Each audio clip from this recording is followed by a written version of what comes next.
পরিবেশবিদ্যা second semester. আজকের ভিডিওর মাধ্যমে দেখে নেব দুটি গুরুত্বপূর্ণ 5 নম্বরের প্রশ্নের উত্তর। যার প্রথম প্রশ্ন দেখো, ধস কাকে বলে? ধস নিয়ন্ত্রণের উপায়।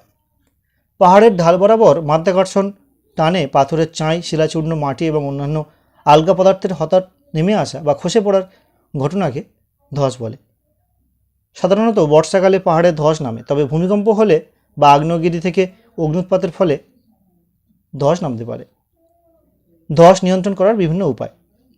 যেখানে সেখানে বাড়িঘর, রাস্তাঘাট তৈরি না করা। বাড়িঘর, রাস্তাঘাট, সেতু প্রভৃতি নির্মাণ করার আগে ওই এলাকার মাটি, পাথর ইত্যাদি কতটা চাপ সহ্য করতে পারবে তার ভূতাত্ত্বিক পরীক্ষা করা।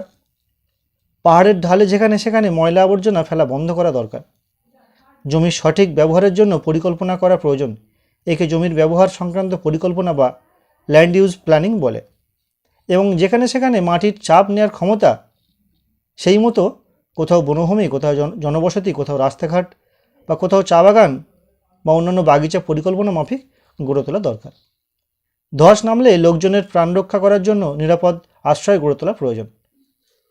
ধসপ্রবণ এলাকায় মাটির মধ্যে যাতে জল বসতে না পারে এবং উদ্বৃত্ত জল জমা যাতে সহজে বেরিয়ে আসে তার জন্য বিভিন্ন কারিগরি পদ্ধতি অবলম্বন করা দরকার।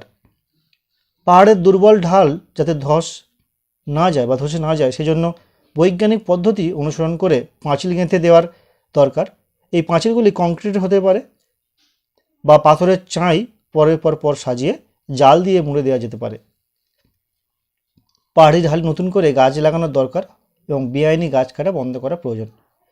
লোকজনকে ধসের বিপদ সম্পর্কে সজাগ ও সচেতন করা প্রয়োজন।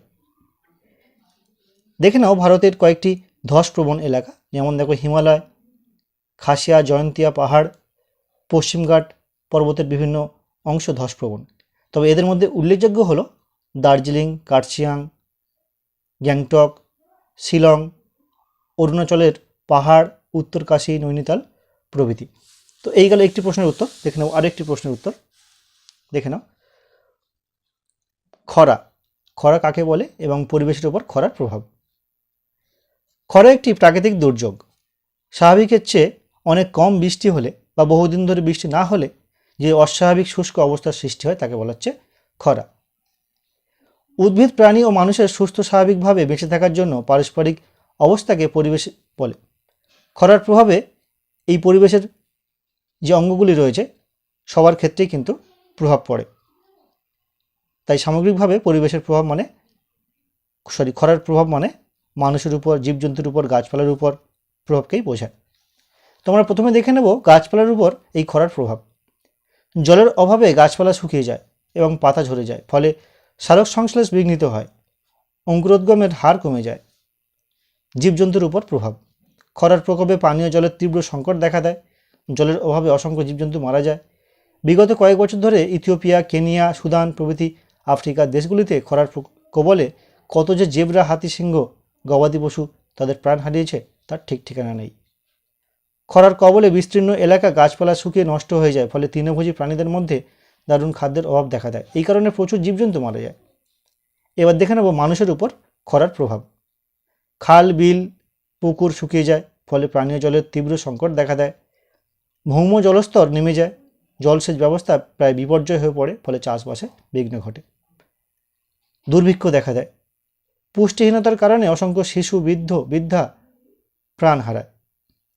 জলের অভাবে চাষবাস প্রায় বন্ধ হয়ে যায় এবং মানুষের দুঃখ দুর্দশার অন্ত থাকে না। সাম্প্রতিককালে উড়িষ্যার কালাহান্ডির খরা এইরকম এক বিপর্যয়ের উদাহরণ বললে চলে। তাপ প্রবাহেও প্রচুর লোক মারা যায়। এবার দেখে নেব পরিবেশের উপর খরার প্রভাব। খাদ্য শৃঙ্খল বিপর্যস্ত হয়, পরিবেশের ভারসাম্য নষ্ট হয়, মরুভূমির মাপ বড় হতে থাকে, অর্থাৎ মরুভূমি ক্রমশ বাড়তে থাকে বা সম্প্রসারিত হতে থাকে, যাকে বলা হয় মরুকরণ। তো এই ছিল আজকের ভিডিওর বিষয়বস্তু। আজকের ভিডিওটি কেমন লাগলো অবশ্যই কমেন্ট করে জানিও। পারলে একটি লাইক করো এবং বন্ধুদের সঙ্গে অবশ্যই শেয়ার করো। এই প্রসঙ্গে বলি, তোমাদের এই সেমিস্টারে একাধিক প্রশ্ন, 5 নম্বরের প্রশ্ন আমি এক করে আপলোড করে দিয়েছি, এমনকি 2 নম্বরের প্রশ্ন আপলোড করেছি এবং সিলেবাসও আপলোড করে দেওয়া রয়েছে, তোমরা সেগুলি দেখে নিতে পারো।